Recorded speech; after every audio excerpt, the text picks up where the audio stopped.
Good evening, everyone. So today's session is surveillance. So let's discuss about the surveillance. What is this? I hope आपको इस word से पता चल गया होगा.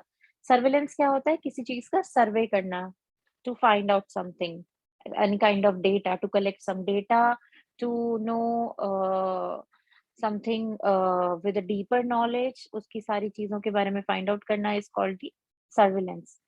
The purpose of surveillance is to detect organisms that are causing infections in a hospital and to monitor antimicrobial resistance. Continuous surveillance of infections and early detection of outbreaks is necessary to ensure that appropriate control measures are undertaken. An infection control nurse directly prevents infection by performing monitoring and assuring compliance with aseptic work practices.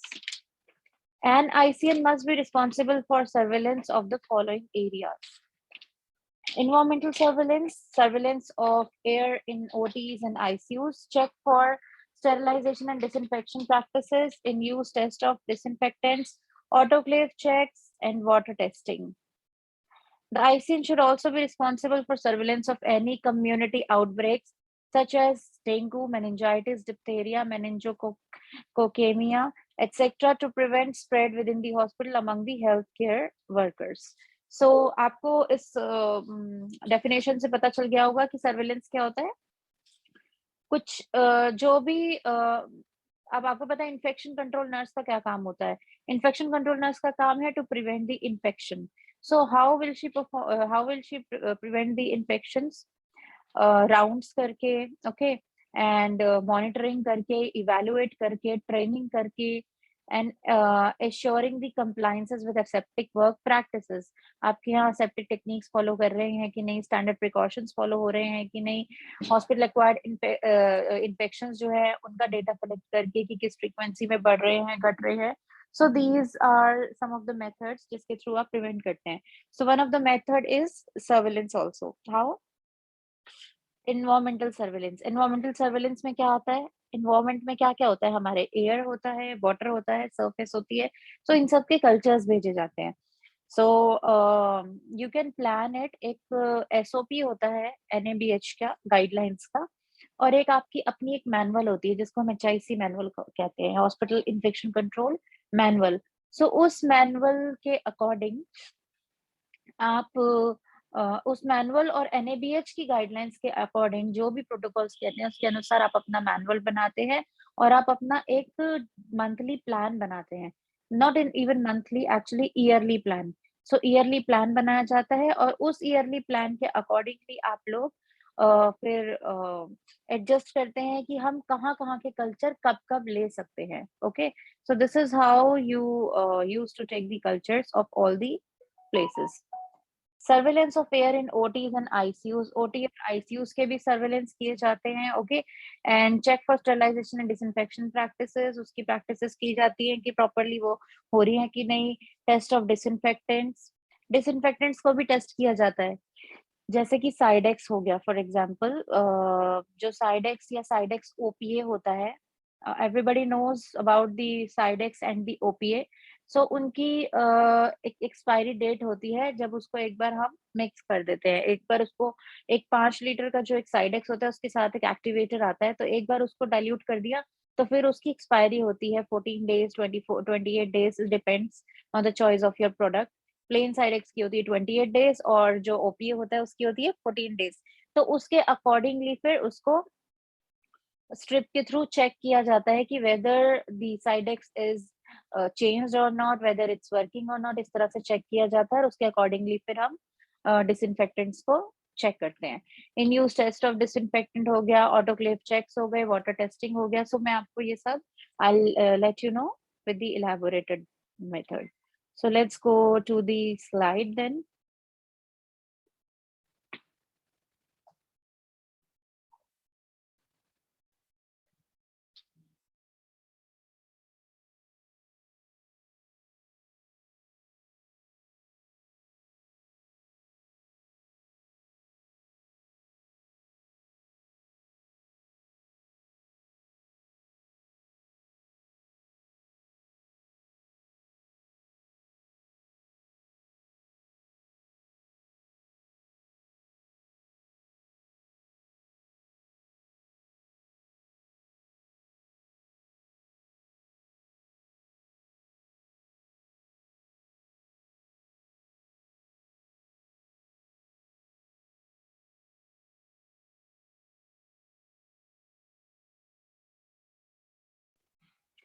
So basics of infection control, basics of infection control में क्या आता है? Prevention, control and surveillance.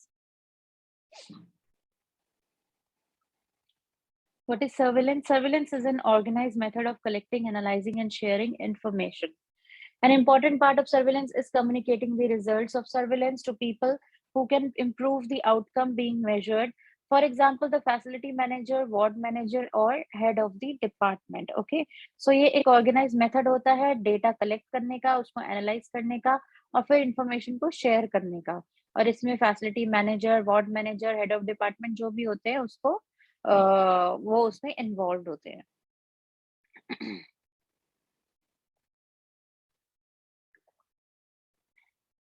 Surveillance for needle stick injuries, जिसको हम NSI बोलते हैं, involves collecting information data on when, how, why, and which staff categories these incidents occurred. Okay, so इसमें क्या होता है कि अगर किसी person को needle stick injury हो जाती है, मान लीजिए, ठीक है, so that a particular in charge of the department has to inform to the ICN. So जिसको needle stick injury हुई है, उसका क्या काम होता है कि वो inform करे. तो क्या करते हैं, कई स्टाफ होते हैं वो NSIs को इन्फॉर्म नहीं करते, नीडल स्टिक इंजरी को वो इन्फॉर्म नहीं करते हैं. And the reason behind not informing the NSIs is कि उनको डर रहता है इस चीज का कि कहीं उन्हें कुछ मतलब डांट ना पड़े, या फिर everybody will scold me, they can take explanation letter from us, or they can just do anything. उन्हें इस चीज का डर रहता है, इस वजह से वो इन्फॉर्म नहीं करते. वो सोचते हैं कि चलो छोड़ो ना, कोई बात नहीं, नीडल स्टिक इंजरी तो हुई है, let it be. But no, this is very such a big malpractice. Needle stick injury को inform करना is a very important thing. And being an ICN, it's your job कि आप किस तरीके से इस डेटा को कलेक्ट करो. सो मंथली इसका डेटा जाता है इन नीडल स्टिक इंजरी के डेटा का, कि हर मंथ में कितनी नीडल स्टिक इंजरी आपके यहाँ हुई है. It includes not only staff nurse but also the housekeeping staff, doctors, technician, everybody, all the healthcare practitioners, those who are working in the hospital setup, they have to inform for the needle stick injury, whether it is a fresh needle or it is a used needle. You have to take the data and involve them in the part of a data. Okay, so जो department के HOD होते हैं, incharges या कोई भी, अगर वो खुद रिस्पॉन्सिबिलिटी लेते हैं तो वो खुद डायरेक्टली ICN को इन्फॉर्म करें. अदरवाइज जो इंचार्जेस होती हैं वो जाके आपके यहाँ पे जो भी पर्टिकुलर ICNs हैं उनको इन्फॉर्म करती हैं. फिर हमारा एक फॉर्म होता है जिसको हम body blood fluid exposure form कहते हैं. NSI and body blood fluid exposure form, it is available in the Google, or even you can just format that form according to your particular organisation. जैसा भी आप उसको चाहते हैं उसको edit कर सकते हैं. ओके, सो उसके अकॉर्डिंगली बस NABH की गाइडलाइन से मैच होना चाहिए. WHO, CDC, whatever they demands to have the collection of data in that form, it should be present. बस बाकी उसकी फॉर्मेटिंग आप अपने अकॉर्डिंग जैसे भी कर सकते हो. उसमें आपके अपने हॉस्पिटल का लोगो और सब कुछ होना चाहिए, whether it is affiliated with the nursing excellence, NABH, NABL, or ISO, whatever. So that logo should also be present. Your particular form number should be there, जो आपके हॉस्पिटल के फॉर्म्स होते हैं उसके अकॉर्डिंगली उसमें नंबर होना चाहिए, और उसमें एक कॉलम होना चाहिए जिसमें आपका सिग्नेचर भी हो. सो इस तरह का फॉर्म आप लोग खुद फॉर्मेट करते हैं उसको, तो वो फॉर्म आप भरा जाएगा जिसमें कि सारी डिटेल्स होंगी, उस पर्सन का नेम, उसका फोन नंबर, उसका date of reporting and date of the incident occur, कौन सी साइट में हुआ था, और ब्लीडिंग हुई थी कि नहीं हुई थी, was it a deep cut wound or it just a superficial, and whether that person is vaccinated with the hepatitis B shots or not. If not, then you have to plan कि कब कब उनको लगना चाहिए. ठीक है, whether the source whether the source was identifiable or not. अगर वो needle जिसका prick हुई है वो किसी particular patient की है और अगर वो known source है, तो हम उस पेशेंट का भी इन्वेस्टिगेशन कराते हैं along with the staff. क्या क्या इन्वेस्टिगेशन होते हैं? Definitely they are the triple markers, जिसको हम HIV, हेपेटाइटिस B और हेपेटाइटिस C कहते हैं. सो ये तीनों टेस्ट उन पेशेंट के एज वेल एज उस पर्टिकुलर विक्टिम के कराए जाते हैं.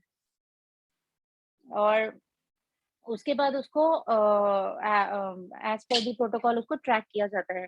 पेशेंट का टेस्ट हम एक ही बार में कराते हैं just to see whether that patient is positive for something और नॉट। हो सकता है वो पेशेंट विंडो पीरियड में भी हो, but we can not go for the repeated investigation of that patient because definitely हम उसको यू नो अनविलिंगली हम उसके कोई टेस्ट कराए जा रहे हैं बिकॉज हमारी स्टाफ को प्रिक हुआ है, तो पेशेंट के अटेंडेंट्स भी केओस क्रिएट कर सकते हैं।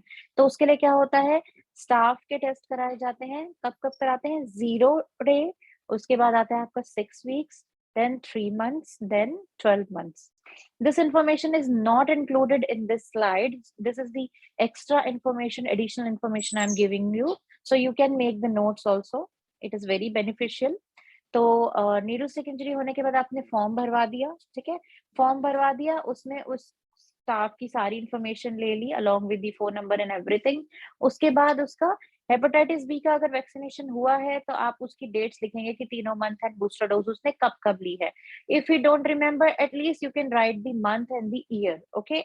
और अगर उसको फिर भी याद नहीं है बट ही इज़ श्योर कि पेशेंट का हेपेटाइटिस बी शॉट्स लगे हैं, तो then you can get the test done of the titer. Hepatitis B titer कराया जाता है ना? तो उस टाइटर का आप टेस्ट कराएँगे और अगर वो टाइटर अगर नॉर्मल वैल्यूज़ में आता है देन इट्स ओके।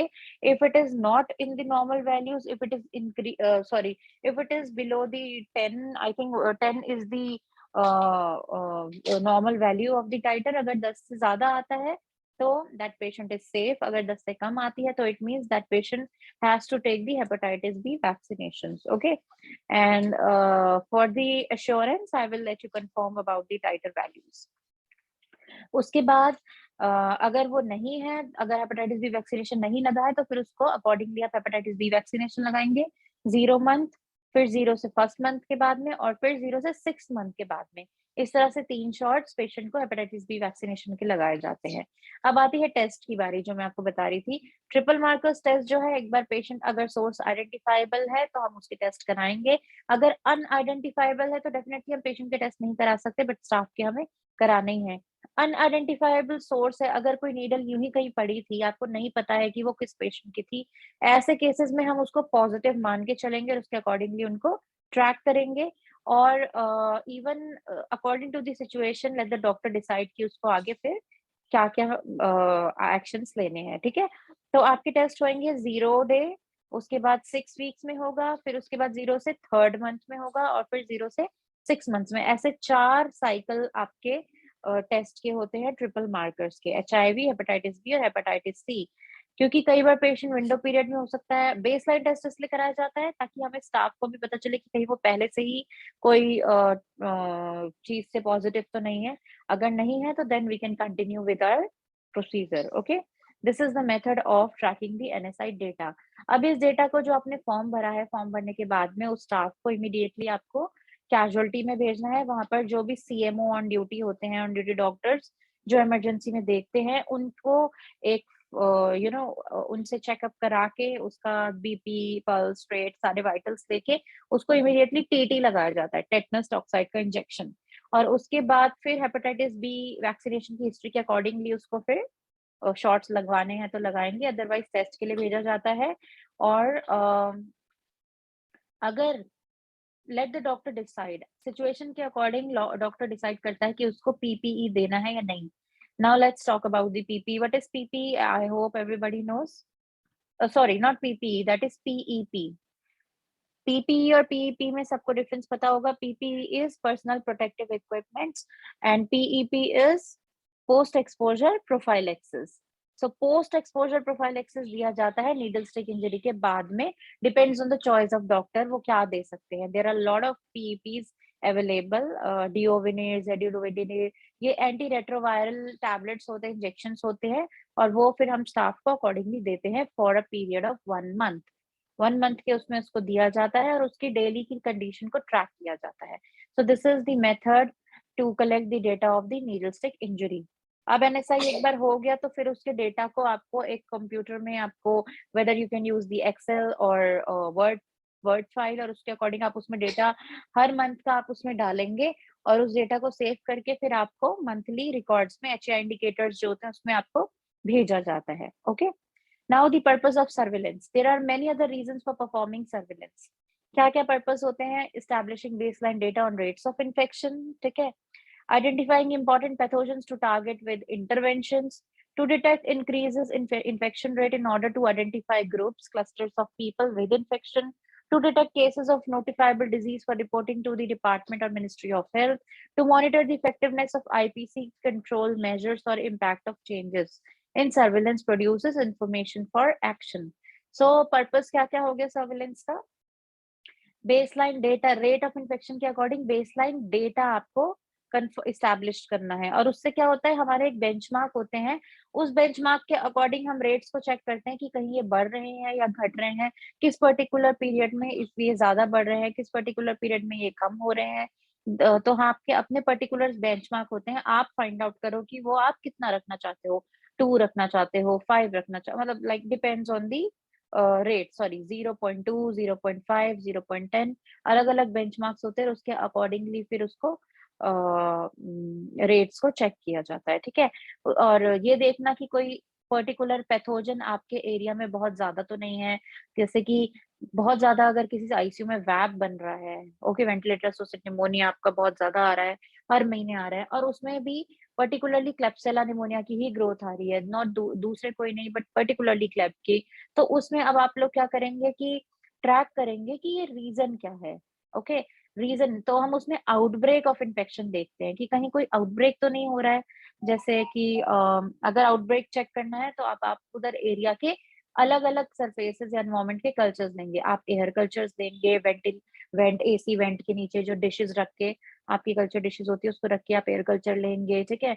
आप अपने सक्शन जार्स के जो भी वैप से रिलेटेड आपके स्पेसेस हैं, सक्शन जार्स हो गए, O2 ह्यूमिडिफायर्स हो गए, आपकी वेंटिलेटर ओपनिंग्स हो गई, आपके पोर्ट्स हो गए, जो भी चीज़ें हैं साइड-साइड की, उन सारी चीज़ों को से आप कल्चर्स उठा सकते हैं to check whether the Klebs is there any outbreak of Klebsiella और नॉट, और अगर है तो आप एक आउटब्रेक ऑफ इन्फेक्शन का एक अलग से रिपोर्ट बनाते हैं कि आपने एक इसको फाइंड आउट किया और देखा कि यहाँ पर इतने सारे पेशेंट को वैप हो रहा था क्लेप्सिला की वजह से, हमने फाइंड आउट किया कि क्यों? क्योंकि ये जगह-जगह में था, फिर उसकी प्रॉपर क्लीनिंग एंड डिसइंफेक्शन कराया जाता है, इफ नीडेड फॉगिंग भी कराई जाती है, और फिर उसके अकॉर्डिंगली पेशेंट्स की केयर की जाती है। और उसके बाद फिर कुछ 1 हफ्ते के बाद में आप लोग फिर रिपीट कल्चर लेंगे जस्ट टू चेक कि वेदर योर इम्प्लीमेंटेशंस वर्क्ड और नॉट। फिर उसको फाइंड आउट करेंगे, और अगर सारे कल्चर स्टेराइल हैं तो इट मीन्स कि you have stop this outbreak, you have controlled this outbreak of infection. So this is a part of a surveillance, okay?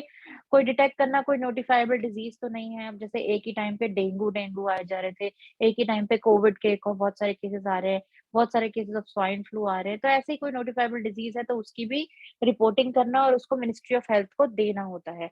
ये सारे पर्पस होते हैं सर्विलेंस के। ऑल टुगेदर क्या होता है, आप हर एक हॉस्पिटल की हर एक आईसीएम जो भी डेटा बना के भेजती है, आप लोग भेजते हो क्वालिटी टीम को, क्वालिटी टीम भेजती है मेडिकल सुपरिटेंडेंट या जो मैनेजमेंट है उन लोगों को, मैनेजमेंट फिर क्या करते हैं उसको सीडीसी गाइडलाइंस के अकॉर्डिंग अलग-अलग डिपार्टमेंट्स में ऑर्गेनाइजेशन में भेजता है। जैसे आईसीएमआर होती है, एंटीबायोटिक स्टुवर्डशिप की एक ब्रांच है दिल्ली की, जो सारे एंटीबायोटिक और एचआई रेट्स को कलेक्ट करती है ऑल ओवर दिल्ली की, और फिर वो एक फाइनल डेटा बना के वेबिनार करती है। पहले फिजिकल मीटिंग हुआ करती थी, जस्ट बिकॉज़ ऑफ कोविड अब वर्चुअल होती है, तो फिर हम उसके वेबिनार्स वगैरह ये सब कराते हैं, और उस वेबिनार के थ्रू वो फिर हमें मंथली या आपका 6 मंथ का डेटा बताती है कि कितने-कितने केसेस आए, कितना क्या यूज़ हो रहा है, उसके अकॉर्डिंगली फिर वो हर हॉस्पिटल्स में अलग-अलग हॉस्पिटल्स में विज़िट भी करने के लिए आते हैं, जस्ट टू सी कि whether our work is going on properly or not. Surveillance of healthcare associated infection. Surveillance of HAI is in part of essential part of an IPC program. इसमें क्या होता है, clinical areas with the highest infection rates, clinical areas जो भी highest infection rates के होते हैं उसको चेक किया जाता है। सबसे ज्यादा होते हैं हाई रिस्क एरियाज, जैसे कि आईसीयूज, आपके पर्टिकुलरली आईसीयूज आ गए, और फिर आपके प्रोसीजर वाले जैसे माइनर ओटी, मेजर ओटी, और आपका डे केयर, है ना, ये सब हो गए। द मोस्ट प्रिवलेंट या common type of infection is urinary tract infection, सबसे कॉमन आता है आपका UTI, that is everybody knows, है ना? Infection types that cause the most morbidity and mortality. कौन से इन्फेक्शन जिससे सबसे ज्यादा मोर्बिडिटी होती है? Morbidity means long term stay of the patient in hospital, और mortality means death. The most frequently performed invasive procedure, surgery, IV catheter insertion, ऐसे कुछ पर्टिकुलर प्रोसीजर्स होते हैं जिसमें कि एचआई होने के चांसेस ज्यादा होते हैं. The types of patient with the greatest risk of infection, यानी कि एचआईवी इन्फेक्टेड है, डायबिटिक है, यानी कि जो इम्यूनो कॉम्प्रोमाइज्ड है या जिसको सबसे ज्यादा इन्फेक्शन होने के चांसेस होते हैं, उनके थ्रू हम इन लोगों का सर्विलेंस करते हैं. इनकी हम पर्टिकुलर रिपोर्ट, जैसे आपके पास में कोई डायबिटिक पेशेंट है, इंसुलिन डिपेंडेंट, जो बहुत ही बहुत ही ज़्यादा स्ट्रॉन्ग डायबिटिक है, या फिर क्रोनिक डायबिटिक है, या एचआईवी इन्फेक्टेड पेशेंट है, हेपेटाइटिस बी है, या किसी का किडनी ट्रांसप्लांट हुआ है, ऐसे कोई-कोई पेशेंट्स होते हैं, उनके हम लोग डेटा अलग से कलेक्ट करते हैं, उनकी हम रिपोर्ट्स ट्रैक करते हैं डेली राउंड्स में जाके. उनके टीएलसी तो नहीं रेज़ हो रहे, उनको फीवर तो नहीं आ रहा, उनके चेस्ट एक्स-रे में कोई चेंजेस तो नहीं है, उनकी ब्लड रीडिंग्स भी तो नहीं है, प्रोकैल्सिटोनिन्स तो नहीं बढ़ रहे, यूरिन के रिपोर्ट्स में उसके पास सेल्स वगैरह सब तो नहीं बढ़ रहे हैं. ऐसे कुछ-कुछ चीज़ों को हम ट्रैक करके उसके अकॉर्डिंग फाइंड आउट करते हैं कि कहीं ये पेशेंट को कोई इन्फेक्शन तो नहीं हो गया है. अगर ऐसा कुछ डाउट होता है तो फिर हम कल्चर्स भिजवाते हैं उस पेशेंट को, उसके पैरामीटर्स के अकॉर्डिंग. अगर कल्चर में कोई ग्रोथ आती है और अगर वो एचएआई बनता है, हॉस्पिटल एक्वायर्ड इन्फेक्शन बनता है, तो उसको हम डेटा में अपने सर्विलेंस शीट में फिल करके उसको हम रिकॉर्ड करके रखते हैं और उसे ट्रैक करते हैं. Who can perform surveillance? अब ये सर्विलेंस कौन-कौन परफॉर्म कर सकता है? Surveillance is a team effort, ideally involving staff with training in data collection, surveillance methods, data analysis and interpretation. So होता तो ये टीम एफर्ट है, but most of the cases in India particularly I talk, तो ये होती है infection control nurse की responsibility. इसमें कोई और अदर स्टाफ नहीं, बल्कि इन्फेक्शन कंट्रोल नर्स ही है जो डेटा भी कलेक्ट करती है, सर्विलेंस टूल किट के थ्रू वो सर्विलेंस करती है. अपने अलग टूल किट क्या होती है? अलग-अलग जो सर्विलेंस शीट्स होती हैं आपकी, एचएआई की अलग होती है, नीडल स्टिक की and blood body fluid exposure की अलग होती है, और आपके वैब कॉर्टिकोप्सी के ऑडिट्स की शीट्स होती है, जिसमें आप जहाँ पे आपका वैब ज़्यादा बन रहा है, वहाँ पे आप एक वैब ऑडिट करते हो. कोई पेशेंट का मान लीजिए कल्चर पॉजिटिव आया और आपको पता है यहाँ पर इस पेशेंट को या इस पर्टिकुलर आईसीयू में लगातार 2-3 महीने से वैप बनता ही जा रहा है, तो फिर आप एक वैप ऑडिट कर सकते हो, जिसमें आपकी एक चेकलिस्ट होती है वैप की, कि वैप केयर बंडल्स की, कि वैप केयर बंडल परफॉर्म हो रहे हैं या नहीं. आप उस शीट को लेके जाते हो और वहाँ पे जितने भी वेंटिलेटर वाले पेशेंट होते हैं, उन सबका आप ये चेक करते हो कि केयर बंडल अच्छे से असेस हो रहा है कि नहीं, उस पेशेंट को हैंडल करने से पहले हैंड हाइजीन हो रही है नहीं, उसकी सक्शनिंग सेकंड हो रही है नहीं, उसकी ओरल केयर फोर्थ हो रही है या नहीं, उसके जो भी ट्यूबिंग्स हैं वो उसके अकॉर्डिंगली, जैसे एचएमई फिल्टर, बैक्टीरियल फिल्टर 3-3 दिन में चेंज करने चाहिए, वो हो रहे हैं या नहीं, या उसकी जो ट्यूबिंग्स होती है वो 7 डेज की शेल्फ लाइफ होती है, वो चेंज हुई है कि नहीं, उसमें डेट है कि नहीं. डेट होना इज़ वेरी मस्ट, क्योंकि डेट नहीं होगी तो you will not be able to find out कि कहाँ पर कौन-सी डेट को इसकी ट्यूब लगी है, कब चेंज हुई है. सो मेक इट मैंडेटरी कि आप स्टाफ को बोलें कि ट्यूब्स में उसके बैक्टीरियल फिल्टर्स, एचएमई फिल्टर्स में डेट्स डालें, आईवी सेट्स में डेट्स डालें, everywhere there should be a date, ताकि फिर उसके अकॉर्डिंगली हम लोग उसको ट्रैक कर सकें, है ना? और आईवी लाइन चेक करें, उनका सक्शंस जो सिक्रीशंस हैं वो प्रॉपर क्लियर है कि नहीं है, उसके लिए उसको नेबुलाइज़र चल रहा है कि क्या चल रहा है, ऐसे कुछ-कुछ पैरामीटर, कुछ-कुछ चीज़ें हैं जो अपनी चेकलिस्ट में डाल सकते हो चेक करने के लिए. And along with that you can even see कि सक्शन जार जो है वो एक बार सक्शन कर लिया, उसके बाद उसको क्लीन करने के लिए उन्होंने डाला है या नहीं. So what is my protocol in my setup? Suction jars auto humidifier के लिए मैं अलग से उनको बोलती हूँ कि अलग से एक टब या बकेट अवेलेबल रहे, जिसमें 1 लीटर में 5 एमएल ऑफ सोडियम हाइपोक्लोराइड का सॉल्यूशन का डाइल्यूशन बना के रखें. और फिर उस डाइल्यूशन में वो सक्शन जार और ऑक्सीजन ह्यूमिडिफायर जो होते हैं उसको वॉश करके आप उसको उसमें डिप करके रखेंगे, और फॉर अबाउट 30 मिनट्स, आधे घंटे के लिए. डिप करने के बाद उसको उसमें से निकाल के फिर प्लेन वाटर से क्लीन करके और उसको ड्राई करेंगे, और फिर उसको वापस रीयूज करेंगे. So without washing and without disinfecting कोई भी सक्शन जार इधर-इधर यूज़ ना हो रहा हो, बस ऐसे ही पानी से खंगाल दिया और वापस लगा दिया, ऐसी माल प्रैक्टिस ना कर रहे हों. Same should be tracked in the O2 humidifiers also, है ना? तो ये सारी चीज़ें आप चेक करेंगे, क्योंकि ये भी बहुत इंपॉर्टेंट केयर कॉजेज़ हैं वैप बनने के. सो this is how surveillance methods can be used. Data को एनालाइज करना, ठीक है, हर मंथ के रेट निकालना और फिर ईयरली रेट आप final last at the end of the year में भेजते हो, ठीक है, और इंटरप्रिटेट करना उसको, ठीक है। So for that checking the data analysis, I hope कि मैंने प्रीवियस सेशन में, I think some of the students know that I told them how to take out the rate. अब जैसे कोई वैप है, कॉटी है, क्लैप्सी है, उसको बनाने के लिए क्या करा जाता है, एक फॉर्मूला होता है, उसके अकॉर्डिंगली रेट निकाला जाता है। जैसे कि number of rates found in the sorry number of cases found in the hospital, पूरे टोटल आपके आईसीयूज में और आपके वार्ड्स में कितने केसेस बने। अब देखो वैप तो आपका डेफिनेटली सिर्फ आईसीयू में ही बनेगा। क्लैप्सी और कॉटी और HAPU, HAPU means hospital acquired, not HAPU sorry, HAP, hospital acquired pneumonia. So ये कुछ कुछ केसेस हैं जो आपके वार्ड्स में भी हो सकते हैं, इवन सेंटर लाइन वाले पेशेंट वार्ड्स में भी अवेलेबल होते हैं। तो उसके अकॉर्डिंग आपका number of cases, total number of cases आपके उस पूरे मंथ में कहाँ-कहाँ के कितने बने, divided by number of lines days, ठीक है? नंबर ऑफ लाइन डेज़ में क्या हो जाएगा, पूरे महीने में उस पेशेंट को, अगर आप कॉटी का बना रहे हो, तो पूरे महीने में उस पेशेंट को कितने दिन तक फॉलीज़ रहा, total number of line days. यानी कि जैसे मान लीजिए आपका एक आईसीयू है, उस आईसीयू में आपके पूरे महीने में जितने भी पेशेंट आए, उसमें से मान लो 200 दिन तक टोटल, अ, 200 क्यों आएँगे? 28 या 30 डेज़ तो होते हैं, लेकिन पेशेंट के नंबर ज़्यादा थे, है ना? तो हर एक पेशेंट का एक-एक दिन आपने काउंट करना है, हर एक पेशेंट का एक-एक दिन आप काउंट करेंगे, तो ऑल टुगेदर आपके 200 बन सकते हैं, 150 बन गए, जितने भी पर्टिकुलर जितने भी डेज़ आपके बने हैं, वो आपको टोटल काउंट करना है at the end of the month. तो उसको आप डिवाइड करेंगे, किससे डिवाइड करेंगे? आपके नंबर ऑफ केसेस से, और उसके बाद आप उसको मल्टीप्लाई करेंगे 1000 से। This is how you have to take out the rate. अभी मैं आपको एक्सप्लेन कर रही हूँ तो शायद आपको क्लियर नहीं होगा। I will send you the formulas again in the WhatsApp group, आपका जो इन्फेक्शन कंट्रोल ग्रुप है, उसमें I will send you the formulas of the CAUTI, VAP, CLABSI and all, ताकि आप उसके रेट्स निकाल सको, और उसी रेट को फिर आप एक ट्रेंडिंग मेथड पे हर साल के हर साल का हम एक बना देते हैं ट्रेंड, पीपीटी के फॉर्म में। और उसमें क्या, नॉट इन पीपीटी में हम क्या करते हैं, ट्रेंड दिखाने के लिए जो आपकी एक्सेल शीट है उसमें हम फॉर्मूला डाल देते हैं, रेट्स आपके डाल देंगे हर मंथ के, तो वो आपका ट्रेंड बनता रहेगा कि जनवरी में आपका डाउनवर्ड ट्रेंड था, कि इंक्रीजिंग ट्रेंड था, कि डिक्रीजिंग था या फ्लैट था, वो फिर आपको अकॉर्डिंगली शो होता रहेगा, और वही रेट्स आप फिर फॉरवर्ड करते हैं आपके क्वालिटी टीम को, ठीक है?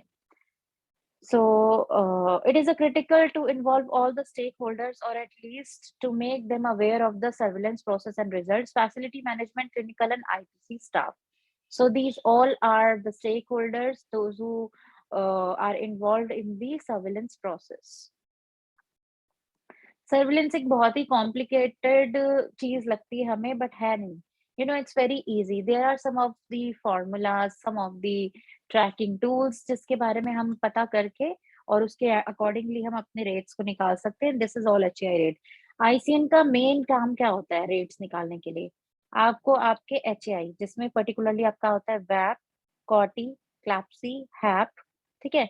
ये आपके 3 निकलते हैं। उसके बाद आपका आता है HAPU. Earlier it was discussed कि भई ये तो नर्सिंग इंडिकेटर है, लेकिन HAPU is also the infection control, you know I HIC indicator है, तो इन्फेक्शन कंट्रोल नर्स ही इसका डेटा को कलेक्ट करती है। हापू क्योंकि आपके हॉस्पिटल के आने के बाद में पेशेंट को इन्फेक्शन हुआ है, सो हापू की रेटिंग्स जो हैं वो 100 से डिवाइड करके निकलती हैं। इसके भी रेट्स के अलग-अलग फॉर्मूला है। आई will definitely send you in the WhatsApp group ताकि आप उसको फाइंड आउट कर सको, ठीक है? और उसके अलावा नीडलिस्टिक इंजरी का डेटा बनाया जाता है, बॉडी ब्लड फ्लूइड एक्सपोज़र का, किसी के ऊपर कोई केमिकल का स्प्लैश गिर गया या कोई ऐसा प्रोसीजर करते समय उनके ऊपर सिक्रीशंस का, ब्लड का स्प्लैश गिर गया, तो वो वाला डेटा भी बनाया जाता है। ये सारे डेटा, उसके आगे आपका hand hygiene compliance, monthly hand hygiene compliance बनाई जाती है। अगर आप गूगल में सर्च करेंगे तो डब्ल्यूएचओ का या सीडीसी का जो हैंड हाइजीन एक फॉर्म होता है, वो form we can I will definitely share that form screenshot also in your WhatsApp group, ठीक है? सो आप उसे चेक कर सकते हैं। उस तरह का फॉर्म जो है उसमें आप हर एक डिपार्टमेंट का डेटा बनाते हैं। It includes your consultants, your residents, your staff nurse, your housekeeping, your technicians, physiotherapy, physiotherapist, okay, ये सारे लोग इसमें इन्वॉल्व होते हैं, नर्सिंग एड्स, नर्सिंग असिस्टेंट्स, जो भी आपके यहाँ पेशेंट केयर में इन्वॉल्व है, उन सबका आपका हर मंथ का डेटा जाता है। जैसे एक डिपार्टमेंट से आप एक डिपार्टमेंट में 2 बार कर सकते हो, ठीक है? या फिर आप आईसीयूज़ के अलग ले लो, वार्ड्स के अलग ले लो, उसका एक पर्टिकुलर आप बेंचमार्क सेट कर दो कि भाई हमें हर महीने 50 आईसीयू से 50 वार्ड से हमें अपॉर्च्युनिटीज़ फाइंड आउट करनी है। आप उस फॉर्म को देखोगे तो आपको समझ में आ जाएगा, उसमें क्या होता है, हैंड हाइजीन कब-कब करिए उसके 6 मोमेंट्स लिखे होते हैं। Before touching the patient, before doing any aseptic procedure, after body blood fluid exposure, after touching the patient and after touching patient surrounding. और एक साइड में लिखा होता है hand hand wash, hand rub, gloved या no hand washing, not done. तो अब आपको उसमें क्या होता है, टिक करना होता है कि ये अगर कोई मान लो हाउसकीपिंग है, ठीक है? वो आप जब आए तब उस समय वो पेशेंट का प्रोसीजर कर चुका था। अब वो अपने ग्लव्स रिमूव कर रहा है। यानी आधा प्रोसीजर हो गया है, तो अब आपको वहाँ से असेस करना है कि उसने after body blood fluid exposure अब उसने हैंड वॉशिंग की या नहीं की। अगर उसने ग्लव्स उतारने के बाद हैंड वॉशिंग करी, तो आप हैंड वॉशिंग पे टिक करेंगे और आफ्टर पेशेंट प्रोसीजर, उसके बाद वो पेशेंट को ठीक-ठाक करने गया, चद्दर-वद्दर उड़ाई, सब कुछ करा, फिर प्रोसीजर करा या नहीं करी, तो उसके नेक्स्ट स्टेप में आप वो टिक करेंगे। जहाँ से आपको जो पर्सन दिखता है, आप उसके अकॉर्डिंग उसको ट्रैक करना शुरू करेंगे। उसके 2-3 अपॉर्च्युनिटीज़ आपने फाइंड आउट कर लिया, अब आप किसी और दूसरे पर्सन पे चले जाओ, सेम कैटेगरी का। इस तरीके से हम लोग अपॉर्च्युनिटीज़ लेते हैं कि कितनी फ्रीक्वेंटली हैंड वॉशिंग हो रही है, ठीक है? और फिर लास्ट में उसको टोटल करते हैं, फिर उसकी हम परसेंटेज निकालते हैं 100 में मल्टीप्लाई करके, है ना? और उसके अकॉर्डिंग परसेंटेज निकाल के फिर हम उसका ग्राफ बनाते हैं। ग्राफ बनाते हैं या ट्रेंड बनाते हैं, डिपेंड्स ऑन योर चॉइस, ठीक है? सो आप कैटेगरी वाइज़ भी बना सकते हो कि कंसल्टेंट्स कितनी कर रहे हैं, नर्सेस कितनी कर रहे हैं, टेक्नीशियन कितनी, या फिर आप डिपार्टमेंट वाइज़ कर सकते हो कि आईसीयूज़ में कितनी हो रही है, वार्ड्स में कितनी हो रही है, हाई रिस्क एरियाज़ जिसमें आपके ब्रोंकोस्कोपी, एंडोस्कोपी या फिर मेजर माइनर ओटी ऐसे एरियाज़ हो गए, वहाँ कितनी हो रही है। इस तरीके से आप हैंड वॉशिंग डेटा बनाते हैं, ठीक है? सो ये ही सारे आपके डेटा होते हैं जो बाहर जाते हैं, और उसके अलावा आपका एक आता है एमआरए से वीआरई या एएफबी पॉजिटिव कोई पर्टिकुलर एयरबोर्न या फिर कोई कम्युनिकेबल डिजीज वाला पेशेंट आता है, तो उसका अलग से डेटा बनाया जाता है। ऐसे there are lot of data present. It depends on your choice कि आप क्या बनाना चाहते हो और क्या नहीं। एनएबीएच का राउंड होता है, अगर वो आपसे माँगते हैं कि भई अब आप इस चीज़ का भी बनाओ, तो आपको उनके अकॉर्डिंगली उसका भी बनाना पड़ता है। वो चाहते हैं कि आपके यहाँ अगर फॉगिंग फ्रीक्वेंटली होती है, तो फॉगिंग का रिकॉर्ड दिखाओ, तो आपको फॉगिंग का डेटा बनाना पड़ेगा। So there are lots of data, there is no choice कि आपको क्या बनाना है, क्या नहीं। आपके एनएबीएच में क्या माँग रहे हैं, है ना? राउंड्स के अकॉर्डिंग, और आप अपने अकॉर्डिंगली कितना रे डेटा क्या बनाना चाहते हो, वो आप सेट करो और उसके अकॉर्डिंग डेटा बनाओ। HI surveillance method continuous surveillance हो गया for a period of at least 6 months, और आइदर टोटल और targeted surveillance. Total surveillance collects data on all type of HAI. As I told you, continuous surveillance में क्या होता है, at least 6 महीने का डेटा अकॉर्डिंगली जाता है। जैसे मैंने बताया था, एक आईसीएमआर में भेजा जाता है और उसके अकॉर्डिंग वो उसका पूरा ऑल टुगेदर डेटा हमें प्रेजेंट करते हैं एक वेबिनार के थ्रू। फिर होता है periodic surveillance. It is conducted intermittently, giving a snapshot of infection rates at certain points in time. यानी कि इंटरमिटेंटली ये पीरियोडिक सर्वेलेंस कब-कब होता है, number of cases for 1 week every month. हर महीने, हर वीक में 1 महीने में हर वीक आपके कितने नंबर ऑफ केसेस बन रहे हैं, इसको पीरियोडिक सर्वेलेंस कहते हैं। या आपकी मर्ज़ी है कि आप कौन-सा सर्वेलेंस करना चाहते हो। एक होता है लेबोरेटरी बेस्ड सर्वेलेंस। इसमें क्या होता है, uses laboratory isolates pre-selected pathogens often called alert organisms from specific types of samples alert sites, जैसे कि blood culture, urine, pus swab, to calculate the HI rate. This is what I follow. एक होता है हमारा continuous surveillance जो हम HI data बनाते हैं, ठीक है? और periodic surveillance we mostly don't do, but it depends. अगर आप कंटिन्यूअस सर्वेलेंस करते हैं तो पीरियोडिक करने की आपको जरूरत नहीं है, ठीक है? लैब बेस्ड सर्वेलेंस में क्या होता है कि आपके लैब में जब कोई कल्चर भेजता है, तो इन्फेक्शन कंट्रोल ऑफिसर जो होती हैं, उनका काम है कि she will let you no अगर कोई ब्लड कल्चर, पस कल्चर, यूरिन कल्चर या कोई भी तरह का कल्चर है, उसमें अगर ग्रोथ आ रही है, तो वो आईसीएन को इन्फॉर्म करती है कि भाई, वो भी डेली बेसिस पे हम एक रजिस्टर मेंटेन करते हैं जिसको कहते हैं इन्फेक्शन कंट्रोल कम्युनिकेशन रजिस्टर। जो कम्युनिकेशन हमारी इन्फेक्शन कंट्रोल ऑफिसर्स के साथ में होती है, उसको हम उसमें लिखते हैं, तो उसमें हम डेली केसेस भी लिखते हैं।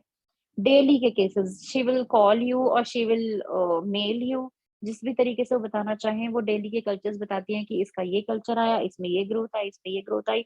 अब आपका काम है कि जब आप अपने राउंड्स में निकलो तो उन पर्टिकुलर पेशेंट्स को आप ज़रूर चेक करो कि क्या उसमें जो ग्रोथ आ रही है तो कहीं वो एचएआई तो नहीं बन रहा, और अगर एचएआई बन रहा है तो उसके अकॉर्डिंग फिर आप दोबारा अपना सर्विलेंस शीट भरेंगे और उसको ट्रैक करेंगे। Then clinical surveillance. Clinical surveillance uses definitions of infection based on clinical parameters with or without inclusion of laboratory results. So clinical surveillance में क्या होता है, मैंने जैसे आपको बताया था पहले भी कि अगर आपके हाथ में कल्चर रिपोर्ट नहीं है, आप पेशेंट का कोई कल्चर नहीं हुआ या भेजा है लेकिन रिपोर्ट अवेटेड है, ऐसे सिचुएशन में क्लिनिकल पैरामीटर्स के थ्रू आप फाइंड आउट करेंगे कि पेशेंट को एचआई हो रहा है कि नहीं हो रहा है। ठीक है, सो how will you find out? अगर यूरिन है, अगर यूरिन कल्चर इसको कॉटी बन रहा है, यूटीआई है, तो आप चेक करेंगे कि उसकी हर एक इन्फेक्शन का एक ही सोर्स होता है। देखो, टीएलसी रेज़ होंगे, पेशेंट को फीवर आएगा। ये 2 तो मोस्ट मेजर चीज़ें हैं जो आपको देखनी है। उसके अलावा अगर वैप बन रहा है तो उसके एक्स-रे में चेंजेस आ सकते हैं, राइट? अगर उसका एसएसआई है तो उसके अल्ट्रासाउंड में पहले कुछ फाइंड आउट हुआ होगा, बाद में कुछ हुआ होगा, वो चेक कर सकते हो। आपको फाइंड आउट करना है कि आप कैसे बता सकते हो। वैप में अगर पेशेंट वेंटिलेटर में है ही डेफिनिटली, तो उसमें एफआईओ2 और पीप वैल्यूज़ भी चेंज होंगी। तो वो कैसे चेंज हो रही हैं, हर एक वैल्यूज़ के साथ में डेली के बेसिस पे चेंज हो रही है कि नहीं हो रही है, और अगर कोई और इन्फेक्शन हुआ है तो उसमें उन्होंने डॉक्टर ने अगर किसी रीज़न से सेंट्रल लाइन चेंज हुई है तो क्या रीज़न है, क्यों हुई है? क्या टीएलसी रेज़ थे? क्या वहाँ पर रेडनेस थी? उसका कल्चर भेजा जाएगा, वो देखना है। और मेक श्योर कि अगर आप किसी लाइन की टिप का कल्चर भेजते हैं या तो फॉलीज़ हो या सेंट्रल लाइन हो, तो उसकी टिप के साथ-साथ उस ब्लड का कल्चर भी भेजना ज़रूरी है। फॉलीज़ टिप भेज रहे हो तो यूरिन कल्चर भेजना ज़रूरी है। सीवीपी लाइन टिप है तो ब्लड कल्चर पेरिफेरल लाइन से भेजना ज़रूरी है, ताकि फाइंड आउट कर सकें कि वो एक्यूमुलेशन ऑफ ग्रोथ उस कैथेटर में ही है या आपके बॉडी में भी जा चुकी है। ठीक है? ये कुछ पैरामीटर्स हैं जिनके थ्रू हम क्लिनिकल सर्विलेंस करते हैं। ओके? सर्विलेंस प्लान क्या होता है? ये प्लान होता है। Before starting with the surveillance, it is essential to have a well thought out plan that includes the following steps. Over what period of time and at what interval with surveillance will be performed. ठीक है, कितने समय तक वो surveillance रहेगा, कितने-कितने दिन में होगा। तो देखो, सर्विलेंस तो आपकी डेली जो राउंड चेकलिस्ट है वो, और आपके सर्विलेंस जो आपके जो कल्चर्स जाते हैं, एयर कल्चर, सरफेस स्वैब में आप हाई टच सरफेसेस, लो टच सरफेसेस हर जगह का रैंडमली कल्चर लेते हैं। कल्चर स्वैब स्टिक होती है, जैसे हमारे ईयरबड्स होते हैं, उसी तरह की कल्चर स्वैप स्टिक होती है। उसको आप डिस्टिल वाटर से गीला करके और फिर आपको जहाँ का भी कल्चर लेना है, आप कंप्यूटर्स का लो। मैं कहाँ-कहाँ कल्चर्स लेती हूँ, हाइली टच सरफेसेस में आ जाता है आपका कीबोर्ड, आपका माउस, आपकी नर्सिंग स्टेशन की टेबल, पेशेंट की बेड रेल्स और आपका थर्मामीटर, आपके स्टेथोस्कोप, बीपी ऑपरेटर्स, ग्लूकोमीटर, ऐसे बहुत सारी आपकी इंजेक्शन ट्रे, है ना? और पेशेंट की जो साइड ट्रॉली होती है, ये सारी कुछ-कुछ चीज़ें हैं जो आपकी हाइली टच सरफेसेस हैं, वहाँ पे से आप कल्चर्स उठा सकते हो। उसपे आपको बस उस स्टिक को डिस्टिल वाटर से गीला करके और उधर जहाँ पे भी कल्चर लेना है वहाँ पे उसको रब करना है। रब करके आप डायरेक्ट पैकेट में डाल देंगे और उसके ऊपर उसका नाम लिख देंगे कि आपने कहाँ की कल्चर उठाया है, क्या और क्या जगह है, क्या नाम है, ऐसे। ठीक है? और और लो टच सरफेसेस में आपके आ जाएँगी वॉल्स, आपका पेशेंट का जो साइड लॉकर्स होते हैं जो base base of the lockers, वो हो गया, वॉल्स हो गई, और आपके सक्शन जार्स और ह्यूमिडिफायर्स जो आप टच नहीं करते, लेकिन बिकॉज़ ऑफ सिक्रीशंस उसमें भी ग्रोथ आ जाती है, तो उसको भी वहाँ से भी हम कल्चर उठा सकते हैं। और उसके अलावा there are lot of things, ventilators जो चल रहे हैं उसके ऊपर का, उसके अंदर के पोर्ट्स का, ऐसी-ऐसी कुछ जगहों का जिसको आप टच नहीं करते लेकिन पेशेंट को इन्फेक्शन होने के चांसेस होते हैं, वहाँ से भी सेम उसी तरीके से कल्चर उठाया जाता है। फिर आते हैं आपके हैंड कल्चर्स। हैंड कल्चर में वही सेम सैप स्टिक से उसको डिस्टिल वाटर से गीला करें और किसी के भी हाथ में आप रैंडमली उसको रब करो, जिसका आपको लग रहा है। मैं तो कभी-कभी बैंगल्स और होली थ्रेड और रिंग्स से भी उठा लेती हूँ। पेशेंट के स्टाफ के हाथ साफ रहते हैं लेकिन उन्होंने इतने ज़मानों से जो रिंग्स पहनी होती है उसके अंदर किसी-किसी चीज़ की सूडोमोनास की ग्रोथ आ जाती है, ई कोलाई की ग्रोथ आ जाती है, क्लेप्सुला की ग्रोथ आती है। Lot of growths are there so that we can tell them कि भैया तुम्हें ये सब ऑर्नामेंट्स नहीं पहनने हैं, जो मोस्टली हमारे यहाँ mostly Indian staff used to wear. I would like to make it clear because और किसी कंट्री में ये सब नहीं पहना जाता। हमारी एक अकेली ऐसी कंट्री जहाँ पर हम लोग ऑर्नामेंट्स पहन के काम करते हैं। Why? Because it is a part of our rituals. I agree that it is a part of ritual, we should respect them, but not compromising with the health of the patient. So in that case, what you can do, guys, if it is really very necessary कि हर एक married person को rings पहननी है, you have to wear the bangles और your holy threads जो आपके हर एक उसमें आते हैं, तो उस सबको you can wear it in the upper arm में पहनो। Bangles when you are coming for the duty, just remove them, जाते वक्त फिर पहन लो। आपकी वेडिंग रिंग्स या ऐसी कोई रिंग्स हैं जो आपको पहननी है, you can just wear it on your neck with the help of a thread और अ चेन। आप इस तरीके से आप अपने राइचुअल्स पूरे करो, but you should not compromise it with the health of the patient. आपके राइचुअल्स ऐसे होने चाहिए जो दूसरे को भी नुकसान ना पहुंचाए और आप भी सेटिस्फाइड रखें। So better not to wear all these things during your duty while performing any procedures, because it carry a lot of infection. मैंने होली थ्रेड से भी जो हम होली थ्रेड बांधते हैं उससे भी कल्चर्स उठाए हैं, तो उसमें भी बहुत सारी ग्रोथ मुझे फाइंड आउट हुई है।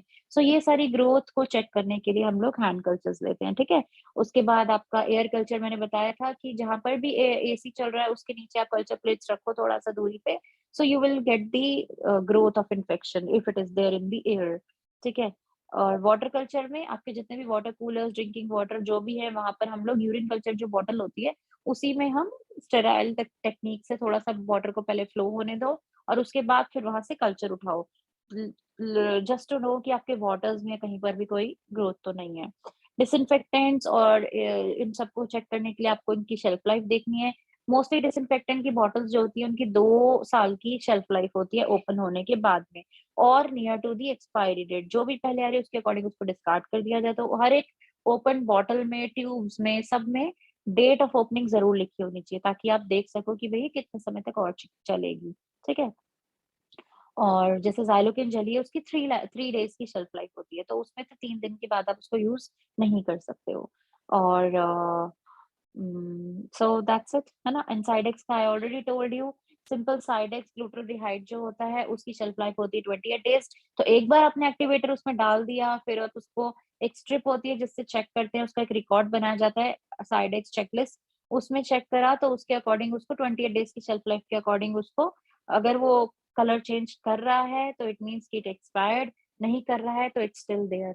और ऐसे ही साइडेक्स ऑप्थल्डिहाइड जो होता है उसकी 14 डेज की एक्सपायरी होती है, तो उसको भी उसके अकॉर्डिंगली चेक किया जाता है।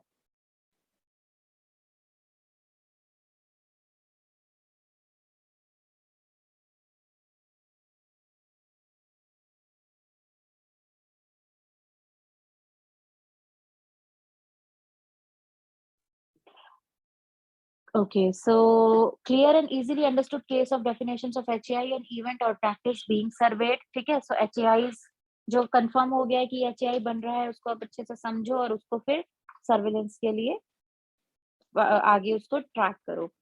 Who will collect the data? Surveillance से पहले हमें ये भी देखना है कि डेटा कौन कलेक्ट करेगा। This is mostly done by the infection control nurses.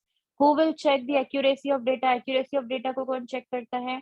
हमारी इन्फेक्शन कंट्रोल टीम होती है एक, ठीक है। वो उस टीम में इन्फेक्शन कंट्रोल ऑफिसर, आईसीएन्स और जो हमारे कुछ कंसल्टेंट होते हैं पर्टिकुलर, जो उसके एचओडी होते हैं, इन्फेक्शन कंट्रोल टीम के मैनेजर होते हैं, वो चेक करते हैं।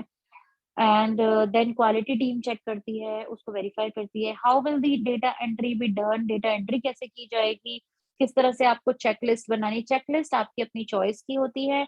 For the examples you can just check it on the Google also. Google में there are lot of format of the checklist, आप उसके अकॉर्डिंग अपनी चेकलिस्ट बना सकते हो। मैंने भी अपने हॉस्पिटल में अपनी खुद की चेकलिस्ट बनाई है with following all the protocols of the NABH and the CDC guidelines. उसके बाद how will the data be analyse? Data को किस तरीके से एनालाइज किया जाएगा? It depends on you. आप रेट्स निकाल के उसको ट्रेंड्स दिखाना चाहते हो, बार्स दिखाना चाहते हो, और उसको किस बेसिस पे एनालाइज करोगे? आपका बेंचमार्क कितना होना चाहिए? ये सब चीजें आप फाइंड आउट कर सकते हो। My benchmark in my hospital is 0.5, okay, for the VAP CAUTI CLABSI. Who will the results of the surveillance be shared with?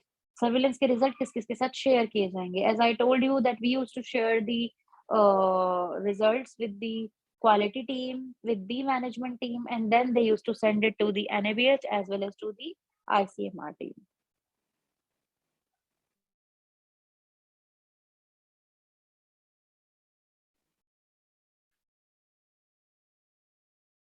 Reporting of HAI surveillance. अब रिपोर्टिंग ऑफ HAI सर्विलेंस का क्या है?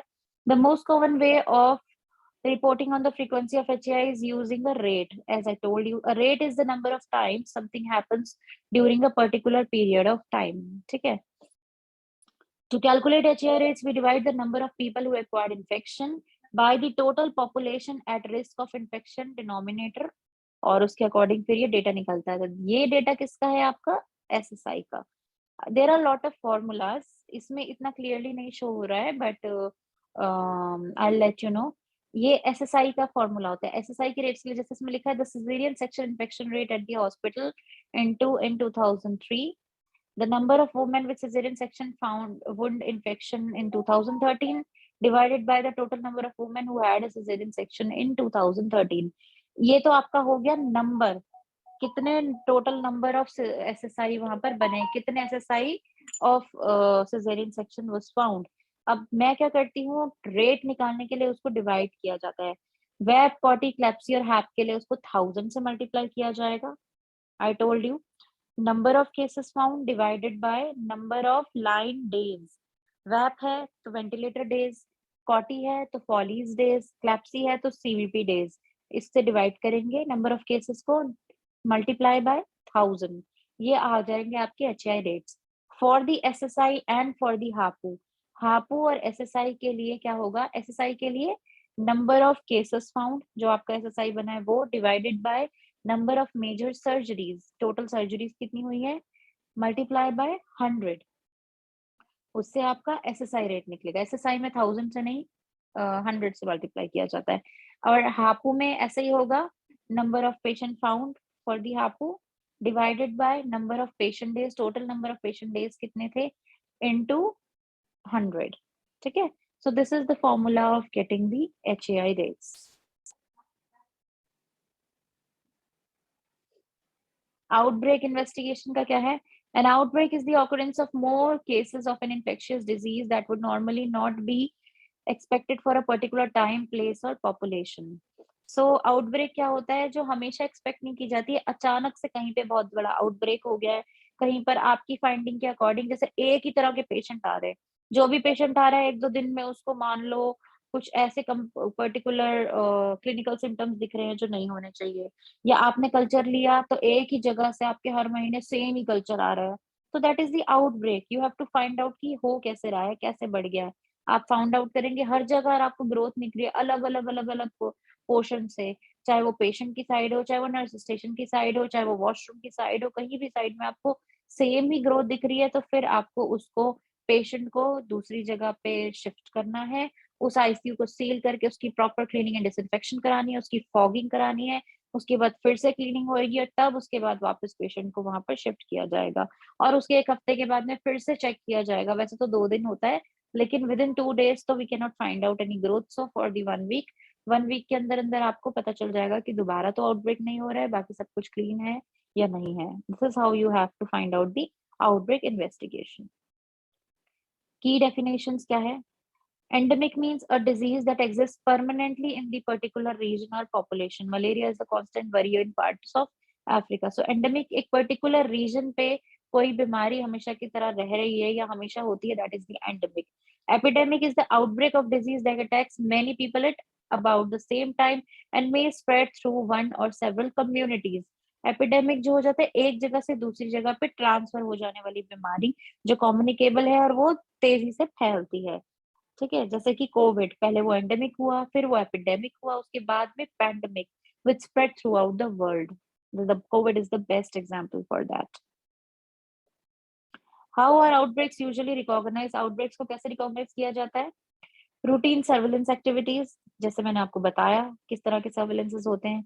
Reporting by clinicians and laboratory staff, alert clinicians may notice an unusual increase in patient presenting with a certain symptoms or infectious disease.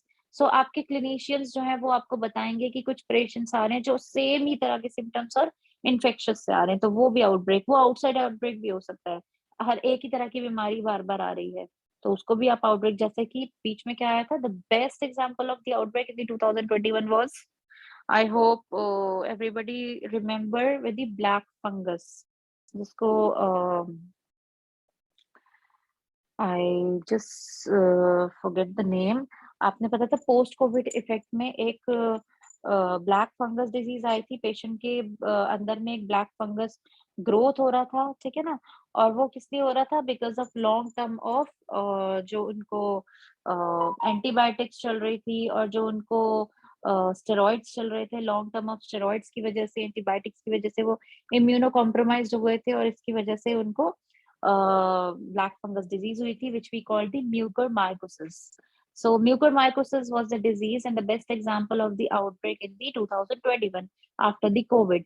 So वो particular time तक रहा, कई cases उसमें आए अलग अलग जगह पे। तो उसको कैसे फाइंड आउट किया गया? उसके सिम्टम्स की वजह से, कि आपकी आंखों में काला कालापन हो रहा है, आईज में कुछ वाटर डिस्चार्ज हो रहा है, रेडनेस हो रही है, या फिर क्या क्या फंक्शंस हैं उसके क्लिनिकल रिपोर्ट्स में पता चल रहा है, उसमें फंगस ग्रोथ दिखा रहा है। तो इस तरह के केसेस आ रहे थे, तो उससे हम फाइंड आउट कर पा रहे थे कि there are the cases of the mucormycosis in the area, और उसको फिर उसके अकॉर्डिंगली ट्रीट किया गया था। ठीक है। Reports from individual affected by a particular infectious disease. This is the way in which the community outbreaks of disease, diarrheal or respiratory disease are often recognized. So कोई पर्टिकुलर इन्फेक्शन अगर कहीं पर दिख रहा है कम्युनिटी में, तो उसके अकॉर्डिंग हम फाइंड आउट कर सकते हैं कि this is the outbreak. So the conclusion is infection prevention and management में continuous automated monitoring of HAI जरूरी है. Identify adverse trends, जो भी trends आपके अगर गड़बड़ा रहे हैं तो उसको आइडेंटिफाई करना है. Implement improvement and initiatives you have to take to reduce the HAI rates. How will you do that? With the help of cleaning and disinfection, proper tracking of cleaning and disinfection, following standard precautions with a proper way, and continuous training. Okay, so continuous monitoring and training of the staff and the housekeeping and technicians, everybody. Assess the effectiveness of all interventions. जो आप interventions कर रहे हो उसकी effectiveness को भी आपको assess करना है कि क्या वो effective है कि नहीं है. So this is how you will prevent and manage the infection. Timely enhance the surveillance. This is the end of the class, and I hope you understood about the surveillance. Surveillance हमारा basically data collection होता है. It depends on us कि हमें rates कैसे निकालने हैं, हमें क्या क्या फॉर्म्स यूज करने हैं, हमें किस तरह से उनको आइडेंटिफाई करना है. और same thing is followed in the antibiotic also, कि एंटीबायोटिक स्टुअरशिप का एक अलग आपका क्लास है, that we will see later. So in this class we have to particularly we have focused in the HEI rates, how to do the survey of the HEI rates as well as the outbreaks of any kind of infection. So thank you so much for your cooperation. And now I'm ending this class.